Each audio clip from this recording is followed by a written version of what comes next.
პროფესიული განვითარების ეროვნული ცენტრის ინკლუზიური განათლების ხელშეწყობის პროგრამა წარმოგიდგენს ვებინარს თემაზე ემოციური რეგულაცია და მოტივაცია. სკოლა მნიშვნელოვან როლს ასრულებს ისეთი უნარების განვითარებაში, რომელიც მოსწავლეებს არა მხოლოდ აკადემიურ წარმატებაში, არამედ ყოველდღიურ ცხოვრებაში ეხმარება. მოტივაცია და თვითრეგულირება სწორედ ის უნარი გახლავთ, რომლებიც განსაზღვრავს, რამდენად შეუძლია მოსწავლეს მიზნის დასახვა, სირთულეებთან გამკლავება, საკუთარი ქცევის მართვა და სასწავლო პროცესში აქტიური ჩართულობა. მოსწავლის თვითრწმენის, ემოციური სტაბილურობისა და პასუხისმგებლობის განვითარებაში განსაკუთრებული როლი ეკისრება სკოლას, მასწავლებელს და მშობელს. ვებინარის ფარგლებში ვისაუბრებთ თემაზე, თუ როგორ შეიძლება სასკოლო გარემოში მოსწავლეთა მოტივაციის მხარდაჭერა, ემოციური თვითრეგულირების ხელშეწყობა და ისეთი გარემოს შექმნა, რომელიც ბავშვებს დამოუკიდებლობის, თვითკონტროლისა და წარმატების განცდის განვითარებაში დაეხმარება. აღნიშნულ საკითხებზე კი გვესაუბრება ფსიქოლოგი ნინო გოგიჩაძე. ნინო, გისმენთ და გთხოვთ. მოგესალმები ნათია. ნახოთ ნათიამ რაც ამოცანები ხა დაგვისახა, იმ ამოცანას გაართმევს თუ არა ის რაც მე თქვენთვის მოვამზადე თავს, რადგან მაშინ როდესაც ვფიქრობდი რა შემომეთავაზებინა, ვიფიქრე რომ წავსულიყავი მრავლობით დარღვევების მიმართულებით, რადგან აი ჩემ ნათიას თანამშრომლობა სწორედ სპეციალური პასწავლებლის მომზადების პროგრამაში ფარგლებში შედგა და მგონია რომ ეს ის მიმართულება არის, რომელზეც უფრო ნაკლებს ვსაუბრობთ, თუმცა ის რასაც ვსაუბრებთ, ეს არ ნიშნავს რომ მხოლოდ შეზღუდული შესაძლებლობის ან სპეციალურ სასწავლო საჭიროების მოსწავლეებს შეეხება, ეს შეეხება ყველა ადამიანს ემოციურ რეგულაციას და მოტივაციას, თუმცა მოდელი, რომელსაც გაგაცნობთ და კერძოდ ერთი კონკრეტული ადამიანს გაგაცნობთ და შევეცდებით რომ მისი ვიდეოების თანხლებით, რომელსაც მე გადავთარგმნი, ვისაუბროთ ამ თემებზე. დავინახოთ რა დგას ემოციური რეგულაციის და მოტივაციის უკან და იმისთვის რომ ამ სამზარეულოში ერთობლივად შევავიჯოთ, მინდა გთხოვოთ რომ გაიხსენოთ და წარმოიდგინოთ თქვენი თავი, თქვენც ხართ მოსწავლეები, ხო? და რა ხდება ახლა თქვენთან, როდესაც მოსწავლეები ხართ ამ წუთში ამ ვებინარის, გინდათ რომ შემოხვიდეთ ამ შეხვედრაზე, მაგრამ კიდევ სხვა რამე ხდება თქვენს ცხოვრებაში. რაც შეიძლება ძალიან საინტერესოა და გინდათ რომ გადაწყვეტილება მიიღოთ ან თქვენ შორის წარმოიქმნება კონფლიქტი, მაგრამ რა მოხდა? როგორ შეძელით და შემოხვედით ამ შეხვედრაზე? და ახლა ცდილობთ რომ მოისმინოთ ის რაც თქვენ წინაშე იქნება წარმოდგენილი. უსიამოვნო ფიქრებია, როცა ვართ კონფლიქტში. შინაგან კონფლიქტში. რომ აი რა მინდა, როგორ მინდა, ბრძოლა მაქვს. რა უყვამ ჩემ ფიქრებს, გრძნობებს. როგორ დავრჩე საკუთარ თავთან. რადგან აქ შემოხვედით, ნიშნავს რომ თქვენ ამას თავი გაართვით, მაგრამ რომ წარმოვიდგინოთ, დავრჩი საკუთარ თავთან, ვინ გრძნობ ამ დროს? ხო, როგორ მივეხმარე ჩემ თავს, რომ ფიქრებისთვის და გრძნობებისთვის თავი გამერთმია. შეყომდით და დაფიქრდით იმ გრძნობებზე, რაც თქვენში ხდება, ისე რომ სიტყვის მნიშვნელობა არ მიჭეთ, ისე რომ შეიძლება არც გაგიაზრებიათ, შეფასების და განსჯის გარეშე, სადაც რომ შეგეხედათ იმისთვის, რაც თქვენში ხდებოდა. ეს ალბათ არ გიცდიათ, მაგრამ როდესაც გვჭირდება თერაპიულ ჩარჩოში, ხანდახან იმიტომ რომ ჩვენი შინაგანი მდგომარეობები უკეთესად გავიგოთ, ვიყენებთ ხატოვან მეტაფორებს, იმისთვის რომ წარმოვიდგინოთ რა ხდება ჩვენ შიგნით, ან იმ კონტექსტში, რომელშიც ჩვენ ვართ. და მას შემდეგ, რაც ეს პროცესი გავიარეთ უსწრაფესად ან რთულად, ვიღაცა მარტივად, ვიღაცა დაყოვნებებით, მე გადავწყვეტეთ, რომ მოდი, აბა რა არის ჩემთვის დღეს მნიშვნელოვანი ამ წუთში, ხა ამ საღამოს. შევიდე იმ ვებინარზე, რომელიც ჩანიშნული მაქვს, თუ წავიდე იქ, რომელიც შეიძლება უფრო სასიამოვნო, ან პირიქით ძალიან დაღლილი ვერ და ვფიქრობ, რომ კონცენტრაცია გამიჭირდება ამ ვებინარისთვის. თითოეულმა თქვენთაგანმა ძალიან კარგად იცით, როგორ დაარეგულიროთ თქვენი ემოციური მდგომარეობა და მოტივაცია შეუქმნათ იმისთვის, რომ გააკეთოთ რაც მნიშვნელოვანი გგონიათ. მაგრამ რა ხდება იმის შემთხვევაში, როდესაც ჩვენ გვაქვს შეზღუდული შესაძლებლობის მქონე ბავშვები, როგორ დავეხმაროთ ბავშვებს, რომ ეს უნარი, რომელიც თქვენ გაქვთ თვითრეგულაციის ჩამოუყალიბდეთ და როგორ ვცადოთ, რომ მივეხმაროთ მოტივაციის შექმნაში, იმასთან დაკავშირებით, რაშიც გვინდა, რომ ეს ბავშვები ჩაერთონ. ეხლა საიდან დავიწყოთ? და მოდით ახლა ჩემ თავს გაგიზიარებთ, მე როდესაც ვემზადებოდი ამ შეხვედრისთვის, ბევრი ვიფიქრე და რაღაცა ელემენტები მქონდა, რომელიც ვიცოდი, რომ მნიშვნელოვანი იყო, რომ უნდა გამეთვალისწინებინე. ეს იყო ის, რომ მე დროში ვიყავი შეზღუდული და ბევრი საქმე მქონდა და ამ პრეზენტაციისთვის მინდოდა, რომ მომზადებული ყოფილიყავი და შესაბამისად, რადგან დროში შეზღუდული ვიყავი, აქ იყო სტრესი და ეს სტრესი დაკავშირებული იყო ჩემთვის შფოთვასთან. მინდოდა ეს პრეზენტაცია თქვენთვის საინტერესო და რელევანტური ყოფილიყო და ოღონდ თქვენთვის რო საინტერესო და რელევანტური ყოფილიყო, ჩემთვისაც საინტერესო და მნიშვნელოვანი ყოფილიყო ის, რასაც წარგიდგენდით და კიდევ ვფიქრობდი იმაზე, რომ რაღაცა ახალიც უნდა ყოფილიყო ჩემთვის, რომ მოტივირებული ყოფილიყავი ამ პრეზენტაციაში მონაწილეობის მისაღებად. ახლა მოგიყევით ის სამზარეულო, რომელიც მე გავიარე იმისთვის, რომ ამ პრეზენტაციაზე მოვსულიყავით და ყველა ის ელემენტი, რომელსაც ჩვენ მე ავწკრე, შევეცდებით, რომ გავიაროთ ამ პრეზენტაციით. პირველ რიგში დავიწყოთ იქიდან, რომ როდესაც ჩვენ საუბრობთ ადამიანის რეგულაციაზე, დავიწყოთ იმაზე ფიქრი, რომ ფიზიოლოგიურად ადამიანის, როგორც ასე ვთქვათ, სოციალური ცხოველის უკან რა მდგომარეობები შეიძლება იდგეს და ეს არის სიფხიზლის მდგომარეობა ან აგზნებადობის მდგომარეობა. სულ მინიმუმ იმისთვის, რომ ჩვენ რაღაცაში ჩართვა შევძლოთ, რაღაცა დონის აგზნებულები უნდა ვიყოთ. და ეს აგზნებულობა განსაზღვრავს მერე იმას, რამდენად კარგად შევძლებთ ჩვენ ამ პროცესებში მონაწილეობის მიღებას. მაგალითად, ჩვენს მიერ შემოთავაზებულ სლაიდზე წარმოდგენილია აგზნებადობის 9 მდგომარეობა და ეს 9 მდგომარეობა იწყება ძილიდან, ან ღრმა ძილიდან, როდესაც საერთოდ არ მოძრაობ და ჩვენ ცნობიერება საერთოდ წარმოდგენილი არ არის და მერე მე-9 მდგომარეობაზე, როდესაც ძალიან აგზნებულები ვართ და აქაც უკვე ცნობიერება არ არის წარმოდგენილი. ეხლა რატომ არის მნიშვნელოვანი ამ აგზნების დონეების გააზრება, რადგან როდესაც ჩვენ ვაწყდებით ფუნქციებას იმ მომენტში, როდესაც გვჭირდება ემოციური რეგულაცია, ან რომ ბავშვს ჭირდება, რომ თავისთავად ხელს შეიყვანოს, ან თითოეულ ჩვენთაგანს გვჭირდება, რომ ხელში ავიყვანოთ, ეს ის მდგომარეობა, როდესაც ჩვენი აგზნება ძალიან მაღალია. ხო? ვტირით მაგალითად. ზუსტად ეს ის მომენტია, როდესაც ჩვენ გვიჭირს ჩვენი აგზნების რეგულირება და ის მომენტია, როდესაც ჩვენ გვჭირდება რაღაცა კონკრეტული უნარები, რომელთაც თავი შეიძლება გავართოთ ამ სიტუაციას. ანუ რო შევხედოთ, ჩვენ ვეძებთ ისეთ მდგომარეობას სწავლებისთვის, როდესაც ჩვენი სიფხიზლე გვაძლევს საშუალებას, რომ რაღაცეები გავაკეთოთ, რაღაცეები გავიაზროთ, რაღაცეებისკენ შეგნებული ნაბიჯები გადავდგათ და რომ ეს სიფხიზლე ყოველთვის ერთგვაროვანი არ არის, განსაკუთრებით შეზღუდული შესაბამის მქონე ბავშვების შემთხვევაში. მაგალითად, ახლა ვცდილობთ, რომ ვიმუშაოთ ერთ-ერთ მრავლობით დარღვევების მქონე ბავშვთან და მივეხმაროთ კომუნიკაციური პატერნების ჩამოყალიბებაში დედას და ისე ხდება, რომ გულყრების გამო ბავშვს არ აქვს სიფხიზლის მომენტი. არ აქვს მდგომარეობა, როდესაც ჩვენ შევძლებდით ხანგრძლივი რაღაცა, ხანგრძლივი ნახევარსაათის განმავლობაში ვიდეოს გადაღებას.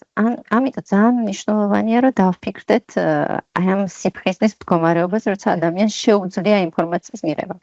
ეხლა ჩვენ ვლაპარაკობთ და თქვენ ვიდეოებში ნახავთ ვან დაიკის მოდულზე, რომელიც გველაპარაკება რამდენიმე ასპექტზე, რითიც ის ცდილობს მრავლობით დარღვევების მქონე ბავშვის შეფასებას, ვან დაიკის სპეციალისტება კომუნიკაციის შეფასებაში, თუმცა ის, რასაც გვთავაზობს გლობალური შეფასებისთვის ძალიან მნიშვნელოვანია.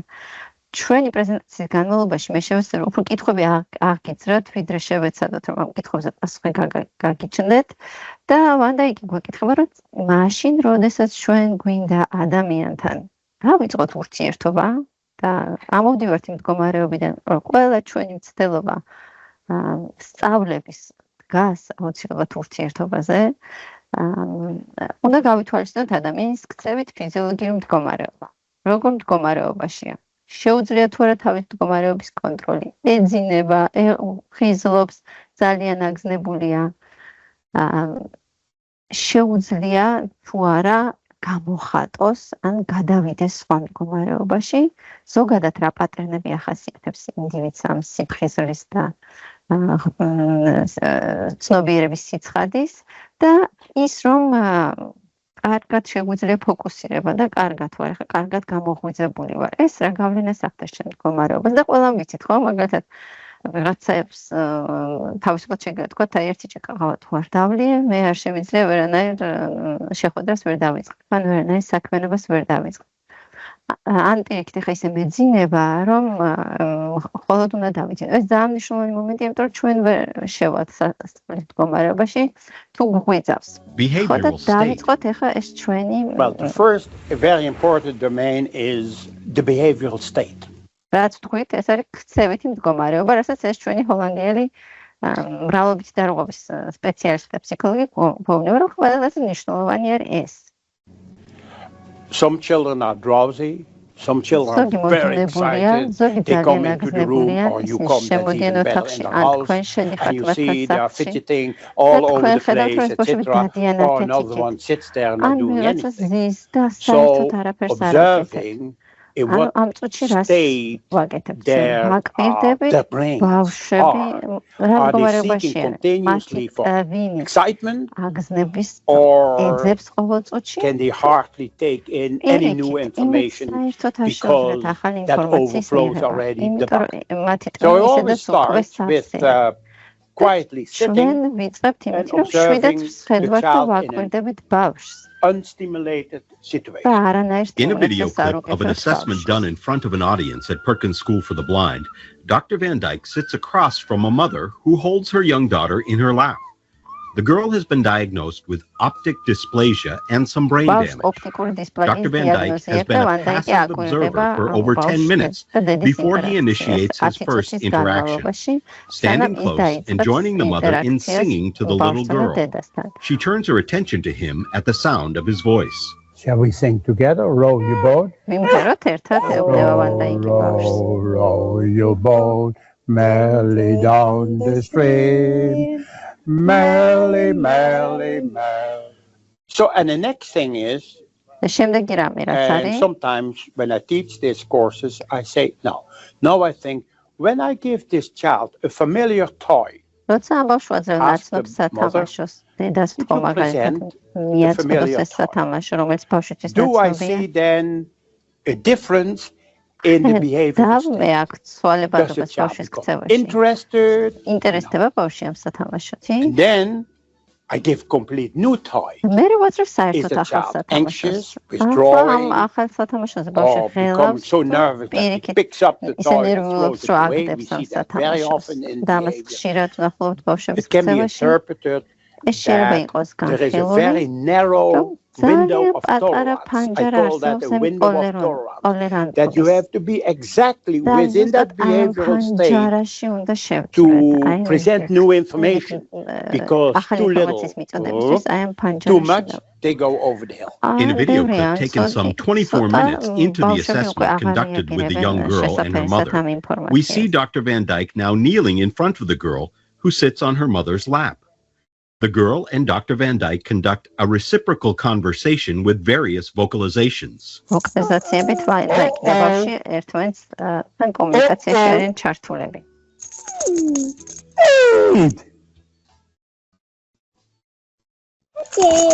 Okay. That's what he said, okay. Yes, okay. We are okay.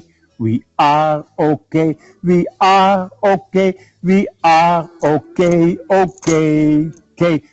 The young girl abruptly turns away and burrows her face into her mother's chest. Dr. Van Dyke pauses the conversation and whispers to the mother that perhaps he is proceeding too fast.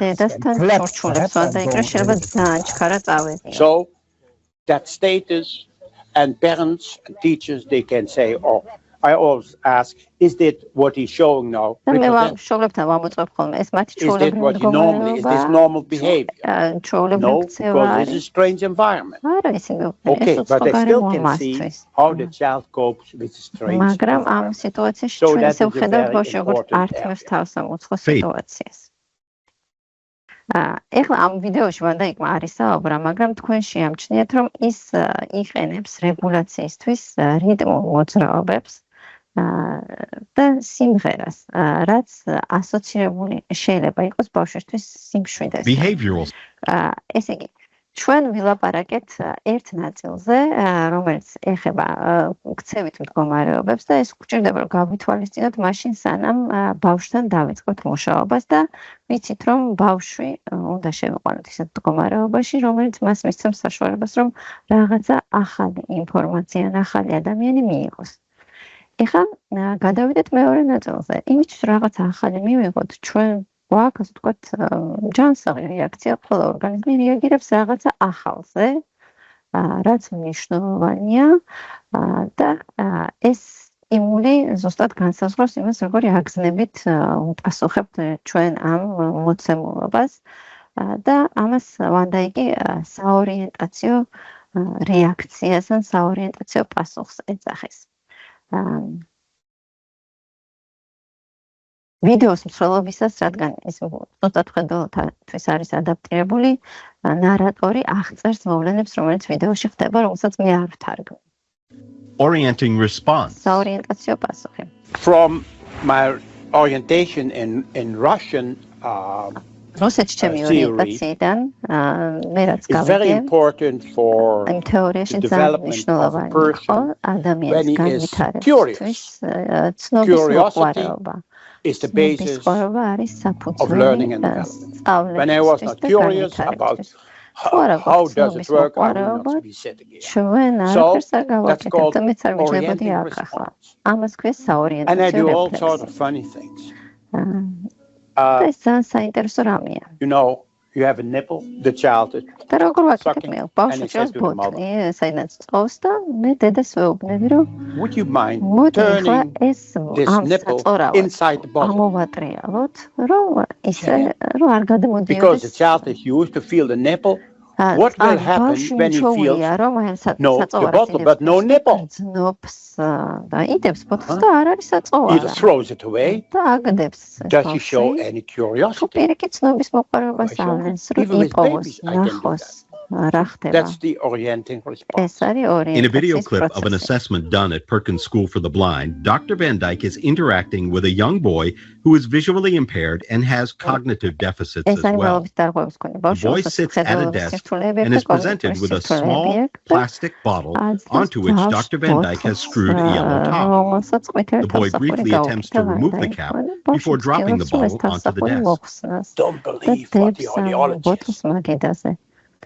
ეხლა ესეც საჭოთი რომ ამბობს. არ მოусმინოთ აუდიოლოგებს და არ მოусმინოთ ოფთალმოლოგებს. თქვენ თვითონ გაერკვიეთ იმაში, რა შეუძლია ბავშვს და რა არა. ანუ ეხლა რასაც საუბრობს და თქვენთვის ეს ძალიან ნათელი არის, როგორ შევქმნათ პირობები იმისთვის, რომ ბავშვს აინტერესებდეს. ის სტიმული, რომელსაც ჩვენ თავაზობდით, საკმარისად საინტერესო იყოს იმისთვის, რომ ბავშვს მოუნდეს ამ სტიმულით манипуляცია. ხო, მარტო ბოთლი კი არ იყოს, ბოთლთან დაკავშირებით კიდე რაღაცა სიახლე იყოს. Orienting response. From ეხლა აქ ჩვენი ამოცანა რა არის? ჩვენი ამოცანა რა? სტიმულაცია, ან სიახლე, რომელსაც ჩვენ ბავშვებს ვთავაზებთ, ოპტიმალური იყოს. ხო, თუ რაღაცა ძალიან ახალია ხელს კრავს, თუ რაღაცა საერთოდ არ აინტერესებს, არც გაიხედავს იქეთ. ანუ ოღონდ აი ამ შეთავაზების მომენტში ისიც უნდა გავითვალისწინოთ ბავშვის შინაგანი ემოციური მდგომარეობა როგორია. ხომ არ შფოთავს ბავშვი? აი ამ ახალი სტიმულის წარდგენისა, ეს სტიმული რა მნიშვნელობის მატარებელია თვითონ ამ ბავშვისთვის, იმიტომ რომ ემოციური რეგულაციაზე როცა ვლაპარაკობთ ხოლმე ძალიან ხშირად ბავშვის შინაგან ემოციურ მდგომარეობაზე, რომელიც თითქოს ჩვენთვის უხილავია და შეიძლება დარჩეს კიდევაც უხილავი თუ არ მივაქცევთ ყურადღებას აი ამ მიკროცვლილებებს, რომელიც ბავშვის ქცევაში ხდება, თქვათ აი ამ ახალი სტიმულის წარდგენისას, ხო? ეს თუ მშია ბოთლი, ჩემთვის ძალიან დიდი აგზნების წყარო არის, მით უმეტეს თუ არ მოძრავს ეს ბოთლი ჭამის საშუალებას და თუ არა ვარ შიმშილის მდგომარეობაში, ეს ბოთლი საერთოდ არ მაინტერესებს, იმიტომ რომ უკვე ნაჭამი ვარ. და ეს ბოთლი ისე უნდა იყოს წარმოდგენილი, რომ მე მისი აღქმის სურვილი მქონდეს. ეხლა ეს ყველასთვის ძალიან ნათელი თემა არის, ეს არხები, რომელთაც ჩვენ შეიძლება ბავშვთან კომუნიკაცია დავამყაროთ და სწავლის არხები, ამ შემთხვევაში ვანდაიკი ამას ფოკუსირებას აკეთებს და როგორც კომუნიკაციის არხებს, ისე გვთავაზობს, იმიტომ რომ ჩვენ ყველანი როგორც ვიცით უნიკალურები ვართ ამ ჩვენი საკომუნიკაციო არხების მიხედვით, მაგრამ ლოგით დარღვევების ბავშვების შემთხვევაში განსაკუთრებულ მნიშვნელობას იძენს, რომ ნახოთ ის არხი, ეს მნიშვნელოვანი, რომელიც გამოყენებასთან ეს ადამიანი არის კომფორტულად. არა ის არხი, რომელიც ჩვენ მიჩვეული ვართ, რომ შეიძლება მისი ძლიერი მხარე იყოს, არამედ ის, რომელიც გამოყენებასთან ის თვითონ კომფორტულად გრძნობს თავს. Channel of learning. What is the most preferred channel of learning? Let's say, despite poor vision, the child is still visual. He will learn and build up concepts via that channel. And some children, when they hear the music or the rhythm, that's the way they conquer the world. So it's very important to know what area of sensory input reads the brain. In a video clip, the same boy who is visually impaired rests his head and upper body on a desk while holding a plastic shaker in his hand. He occasionally shakes the rattle or taps it on the desk. The scene then dissolves to the same boy, now sitting at the desk and manipulating a paper cup. Dr. Van Dyke hands him a cup with a hole cut in the bottom. As the boy lifts the cup to his face, he reacts to the light now coming through the cup. Very often, what we call a multisensory approach is not working very well because that requires a lot of cohesiveness in brain. Sometimes we have to go just via one channel. And it's not saying that, let's say, when the child is profoundly deaf, but has still pretty good vision, that it is vision which is the most preferred. So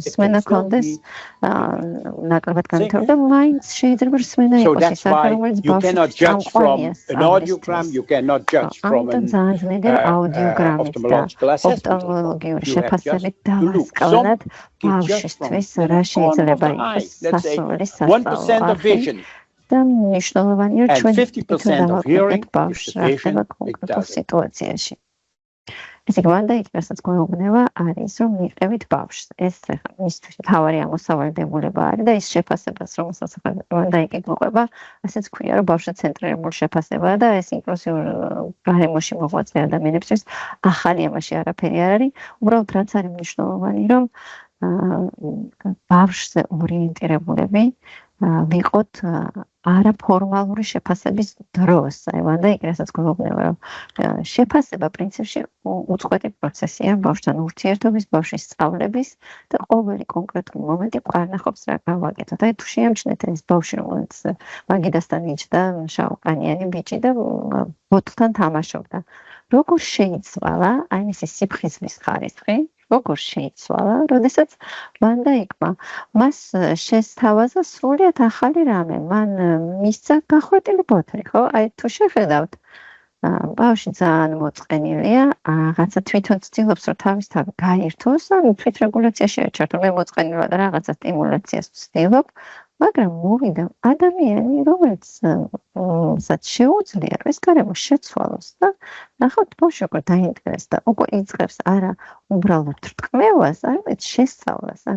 ძალიან მარტივი მოქმედებით ვანდაიკმა ბავშვის ცნობიერება მოდუნებული თითქმის აი გაუაზრებელი მდგომარეობიდან გამოიყვანა ინტერესის ცნობის მოყვარეობის მდგომარეობაში. აი ეს ის გადამწყვეტი მომენტია, როდესაც სპეციალისტი ახერხებს იმ ფანჯარაში შესვლას და ისეთი რამის შესთავაზებას, რომელიც ბავშვს გამოიყვანს, გამოაცოცხლებს და მოანდომებს მასთან ინტერაქციაში ყოფნას, ან დავალების გაკეთებას, ან რაიმე ქმედების განხორციელებას. ეს იყო ჩვენი სწავლების არხები. ხო და ახლა ვანდაიკი თავის შეფასებაში გვეკითხება, რომ რა არის წამყვანი არხი, რომელთაც ადამიანი იღებს ინფორმაციას, როგორ რეაგირებს ხმაზე, როგორ რეაგირებს ხედავებით გაღიზიანებაზე, როგორ რეაგირებს შეხებაზე, შეუძლია თუ არა ერთდროულად რამდენიმე შეგრძნების არხის გამოყენება და რა რეაქციას ავნეს რომელიმე კონკრეტული სენსორული არხით მიწოდებულ ინფორმაციაზე, ხო? ვთქვათ, რაღაცა რომელიღაც არხი ბავშვისთვის შეიძლება ავერსიული იყოს და რომელიღაც არხი მისთვის უფრო სასიამოვნო იყოს სწავლებისთვის, კომუნიკაციისთვის თუ უბრალოდ ჩვენთან ურთიერთობისთვის.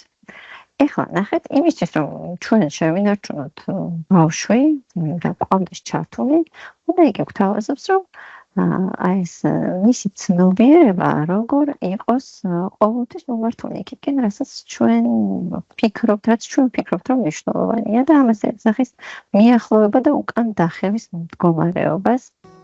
Approach withdrawal. And we know that in a lot of those children, and I have explained that to talk about the limbic system, that they have already an image in their amygdala of fear. When there is something new, a new approach, a different person, a different environment, a different smell, they withdraw. In themselves overcome self-abuse. Or are they approaching you? Sitting there, close, and I look, and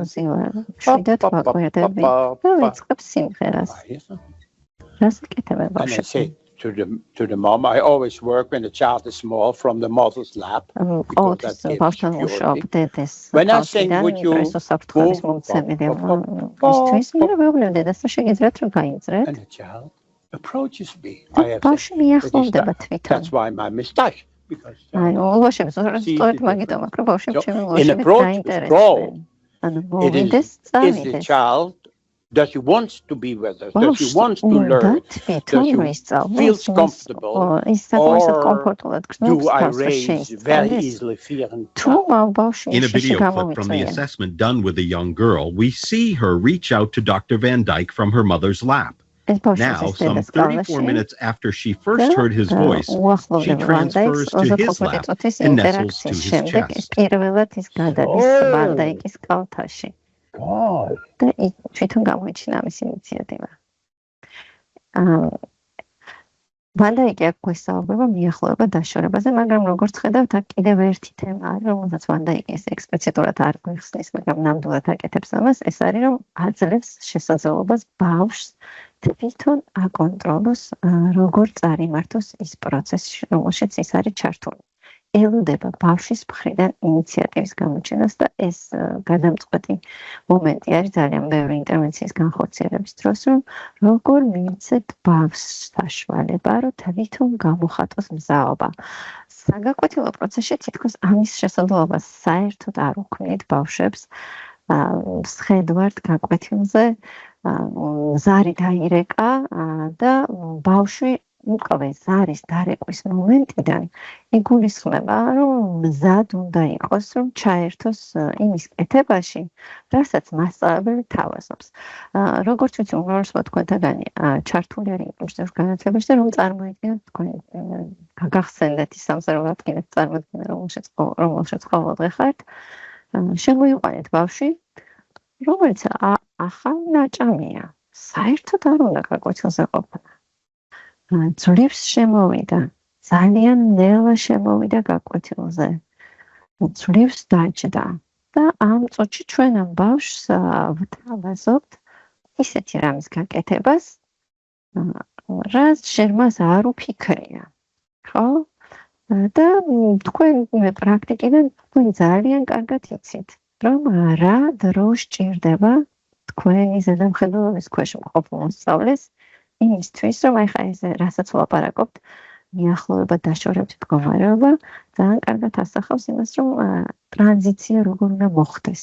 როგორ უნდა მოხდეს ის, რომ მე შევძლო იმ სიმშვიდის აღდგენა, ჩამოყალიბება, რომელიც მომეხმარება იმაში, რომ ჩავერთო, რაც ჩემს წინ არის. ხო,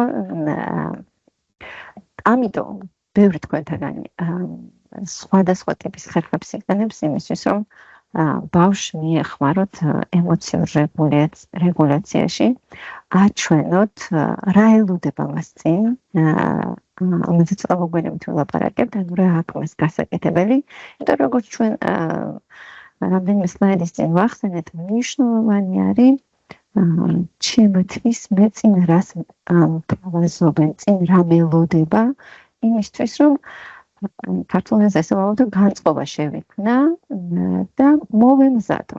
ანუ რას აკეთებთ იმისთვის, რომ ბავშვმა განწყობა შეიქმნას, ან მოემზადოს შემდეგი აქტივობისთვის, რომელიც მის წინ დგას. ეხლა ნახეთ,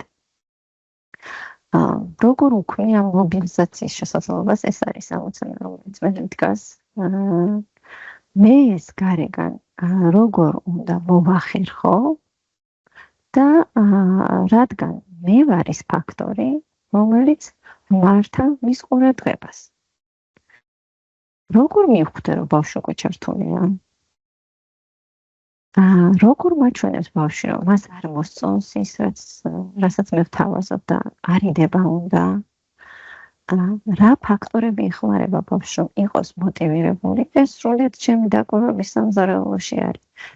თითოეულმა თქვენთან იცის განსაკუთრებით, ვინც ხშირად ერთი და იგივე ბავშვთან მუშაობს, რომ ისთვის მამოტივირებელი ფაქტორები რა არის, ხო? აი, ვიღაცა მაგალითად შესთავაზებს გასაფერადებას, ვიღაცა შესთავაზებს პირიქით რაღაცა სენსორულ სათამაშოს, ვიღაცა შესთავაზებს სასურველ ადგილს და დასვამს იქ რაც ხელს უწყობს ბავშვს ერთის მხრივ იმაში, რომ იყოს მობილიზებული და მეორეს მხრივ იყოს მოტივირებული.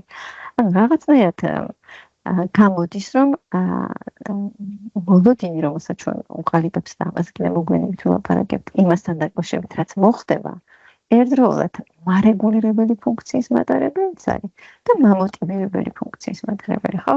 აი, მას შემდეგ, რაც ჩვენ ამ პროცესს ბავშვთან ინდივიდუალურად შესაბამისობით წავიყვანთ, თითქოს ძალიან მარტივი ხდება, ძალიან ადვილი ხდება ერთი ბავშვისთვის, როგორ შეიძლება ეს პროცესი საინტერესოც იყოს და დაძლევადიც.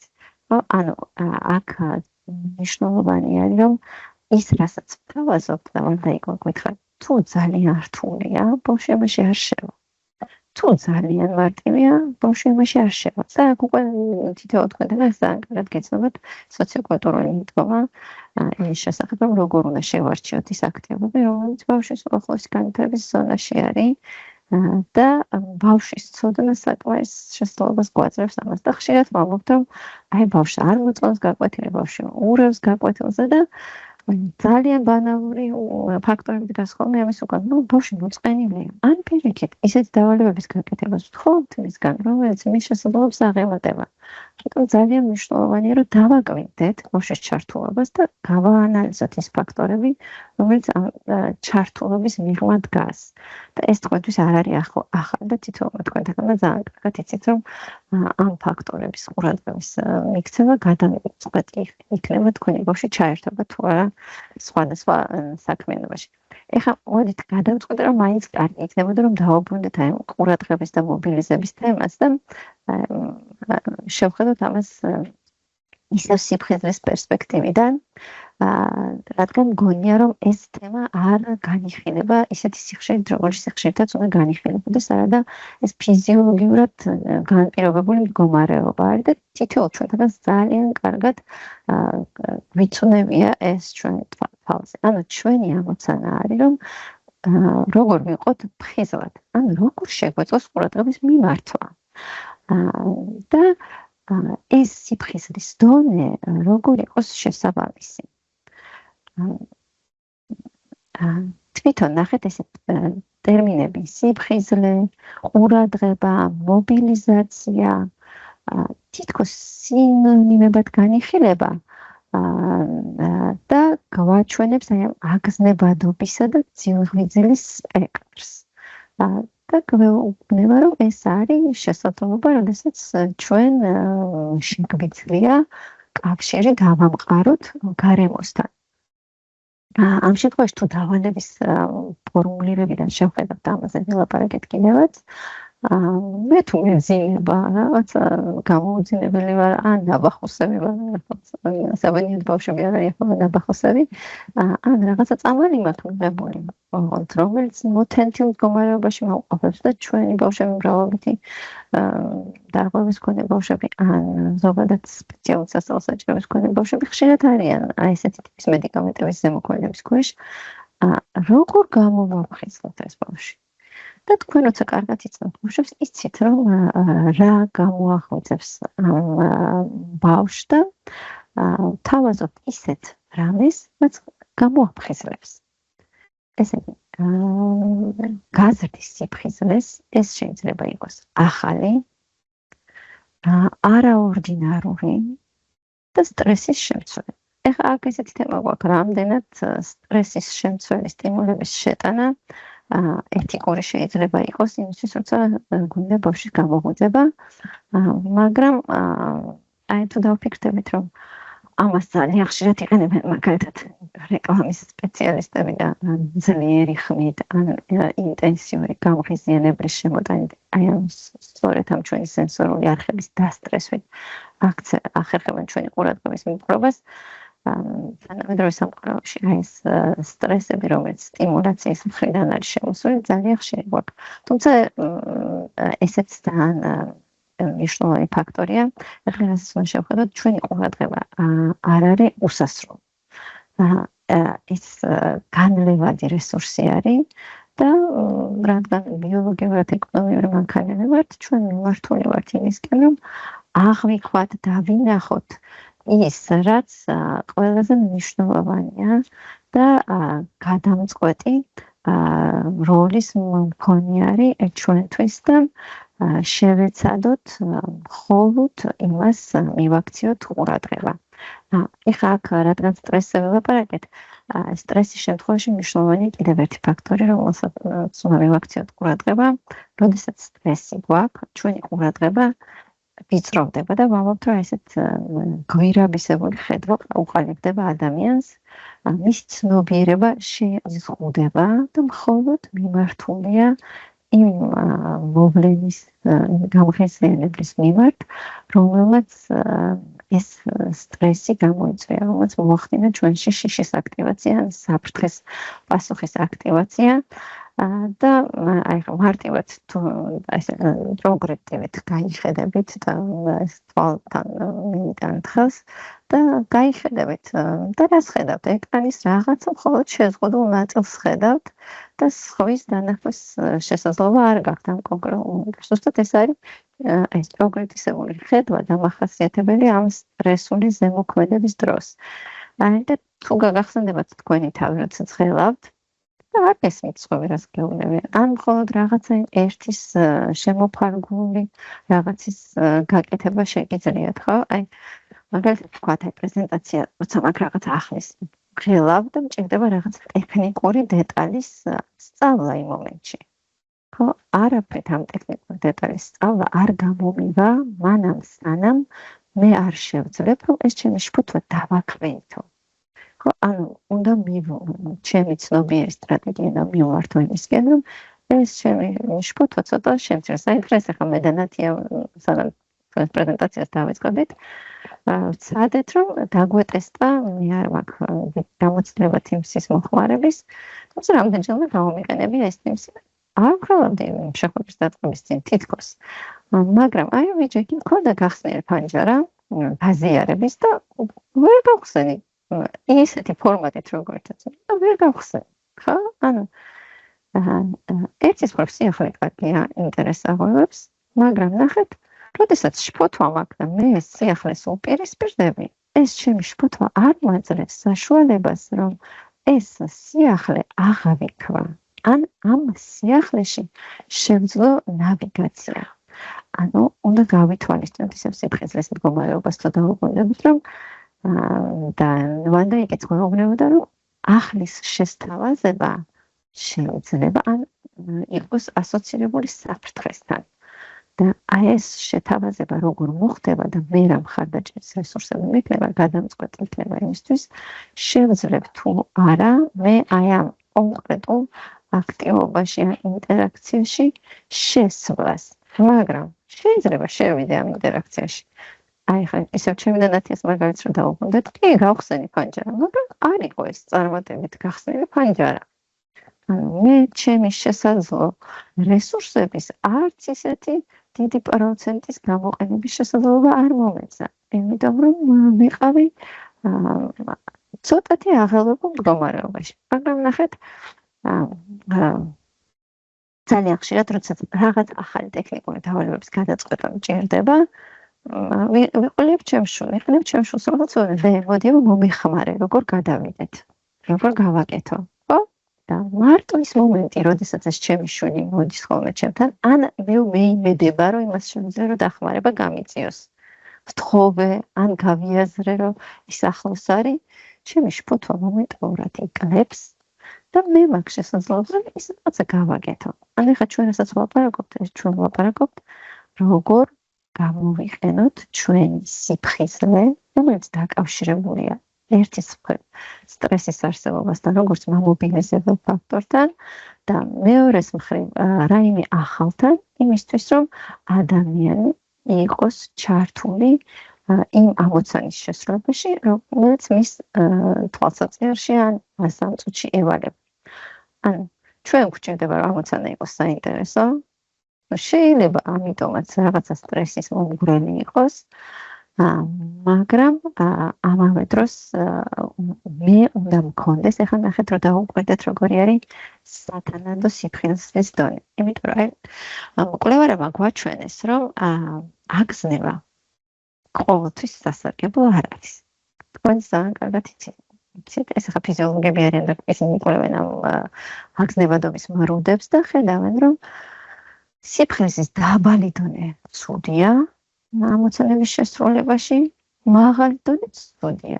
ხოლო საშუალო დონე არის კარგი იმისთვის, რომ ჩვენ შევძლოთ ამოცანებს გავართვათ თავი და აი ეს გვეუბნება, რომ შებრუნებული იუსავით არის, მხოლოდ აი პლატოზე, როცა ზედა ნაწილში ვართ, მაშინ არის ჩვენი მუშაობა ეფექტიანი, მაშინ შეგვიძლია, რომ ჩვენ თავი გავართვათ იმ დავალებას, რომელიც ჩვენ წინაშე დგას. ეხლა შეუძლებელია რომ ჩვენ ვილაპარაკოთ რაღაცა ამოცანის შესრულებაზე და ვილაპარაკოთ ყურადღებაზე და არ ვილაპარაკოთ მიღწევებაზე და ანტიციპაციაზე, ანუ მოლოდინზე.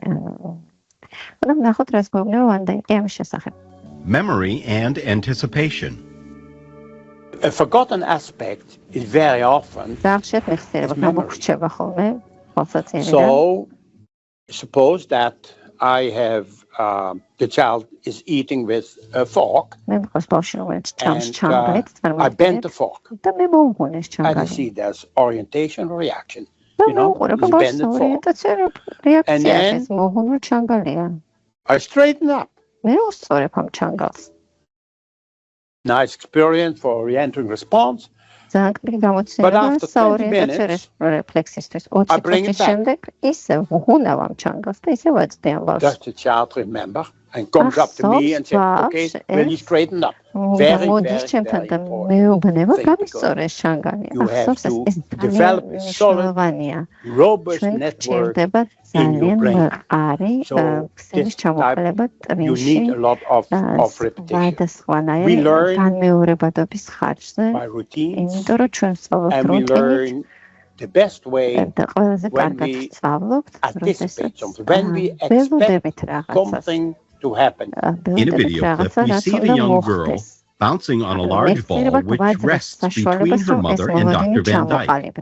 Dr. Van Dyke is singing as she bounces. As we listen and watch, we observe that the young girl not only anticipates the stopping of the song and thus the bouncing, she then initiates the resumption of the activity.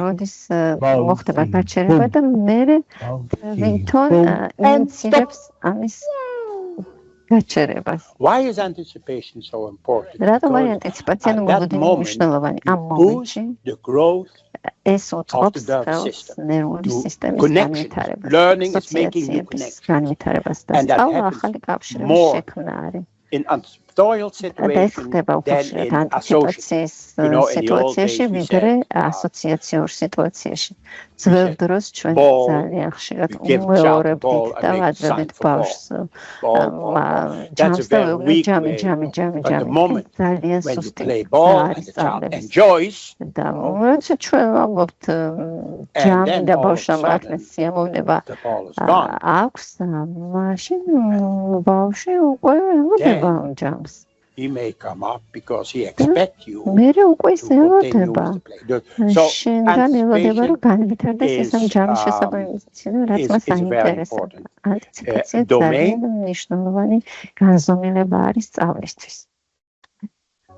Memory and anticipation.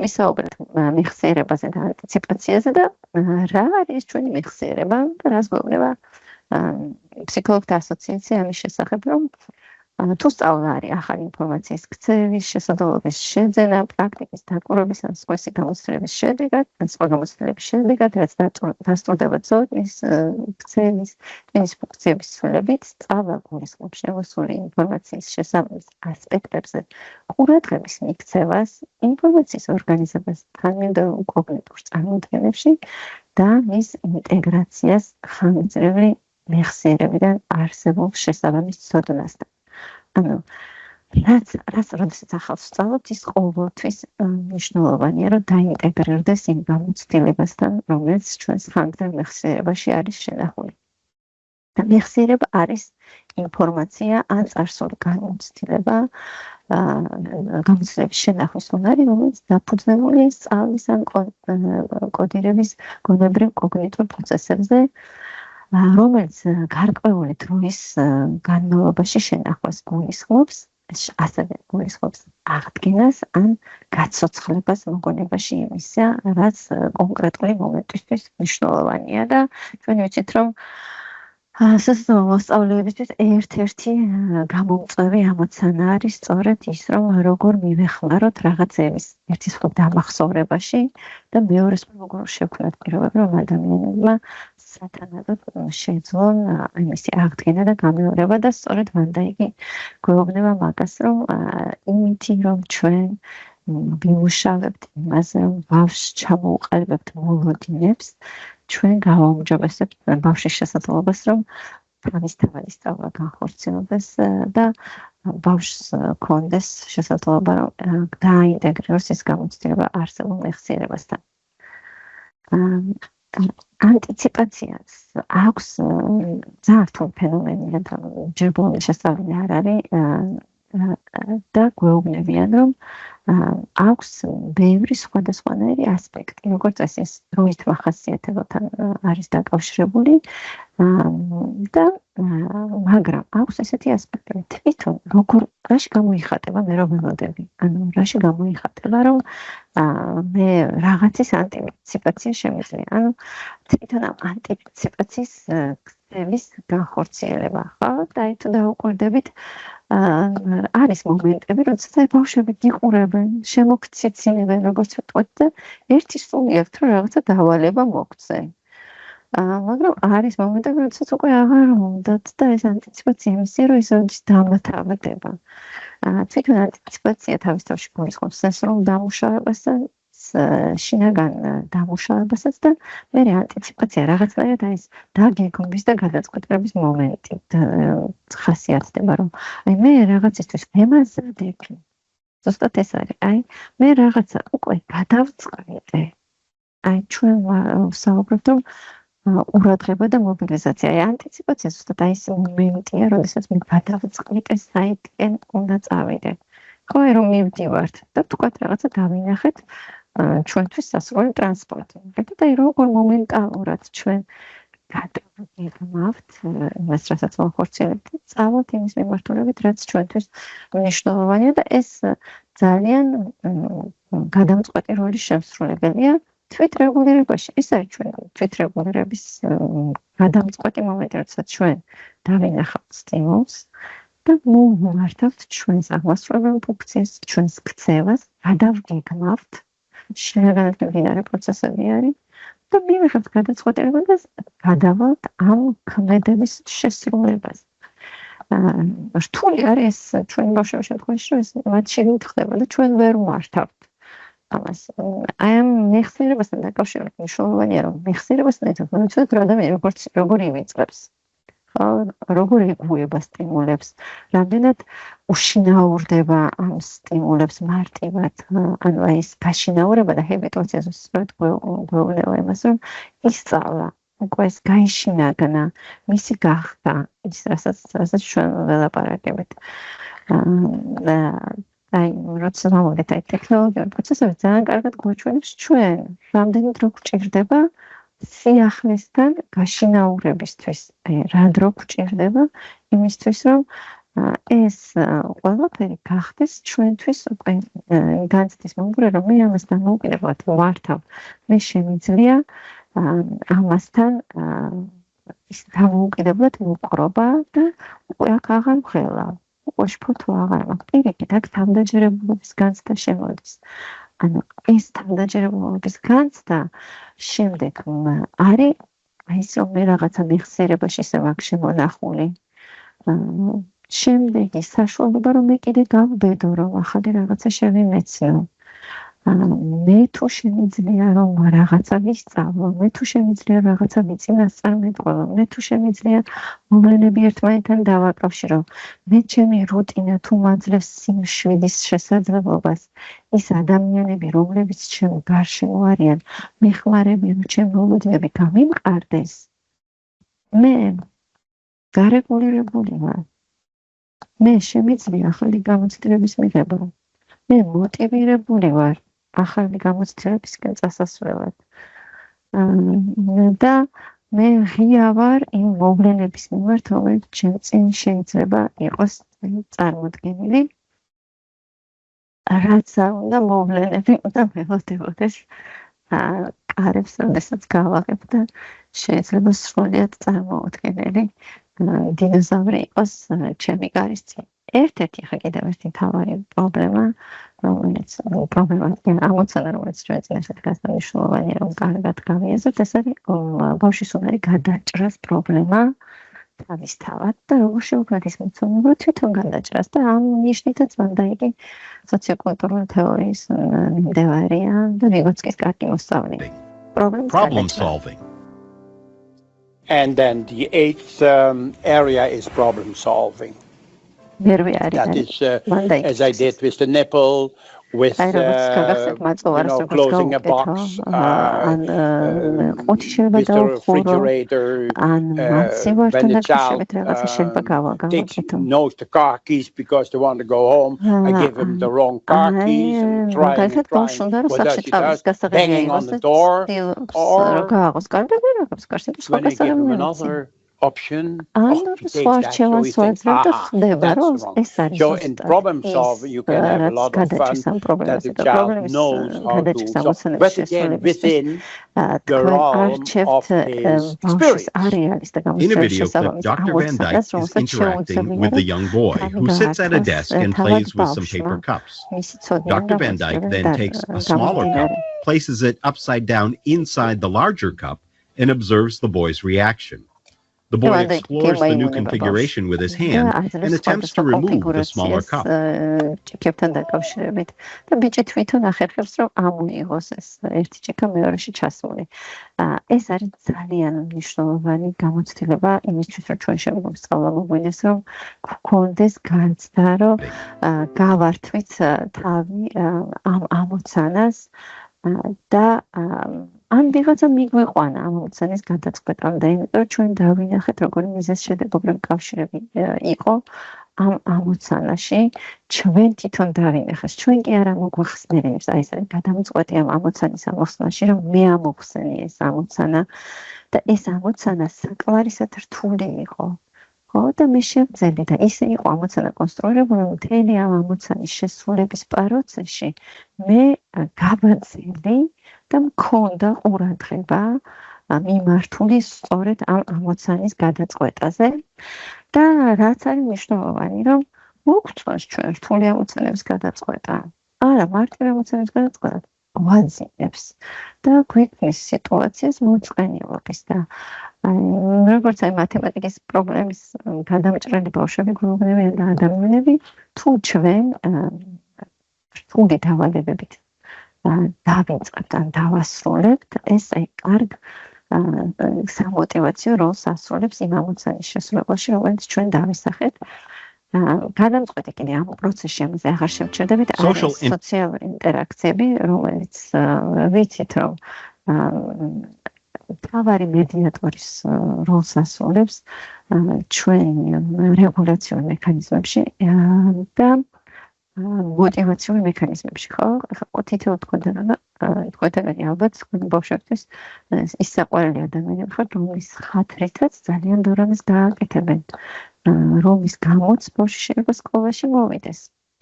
და რომ შევავჯავოთ შიდა და გარემო ფაქტორები, რა თქმა უნდა, სხვადასხვანაირია ყველა ინდივიდუალური ბავშვის შემთხვევაში, მნიშვნელოვანია, რომ ინდივიდუალურად ბავშვცენტრირებული გზით მოვახერხოთ ამ ფაქტორების იდენტიფიცირება, ხო, ეს ჩვენი ზღაპრული სამყაროა, რომელიც გარედანაც ძალიან მრავალფეროვანი და შიგნიდანაც ძალიან ბევრი კუთხე-კუნჭული აქვს და რაზე უნდა ვიფიქროთ, როდესაც ჩვენ ვფიქრობთ. და ერთდროული პროცესია, რეგულაცია და მოტივაცია სასწავლო სივრცეში ერთდროული პროცესია. ხო, და უნდა ვიფიქროთ, რომ უსაფრთხო როგორი იყოს გარემო, ბავშვისთვის კონტროლირებადი როგორი იყოს და წინასწარმეტყველებადი, იმიტომ რომ ამას შემოაქვს სიმშვიდე, რომ ვაპარაკოთ, რომ ჩვენ არა გვაქვს ცნობიერება შევიწროებულეთ, ჩვენ საკმარისად გაფართოებული ცნობიერება გვაქვს. მაგრამ ამ დროს ჩვენ უნდა გვინდოდეს იმის გაკეთება, რასაც გვთავაზობდეს. ის, რომ ჩემი ყურადღება სადღაც წავიდეს, რომელიც ასეც ვერფასია ჩემთვის.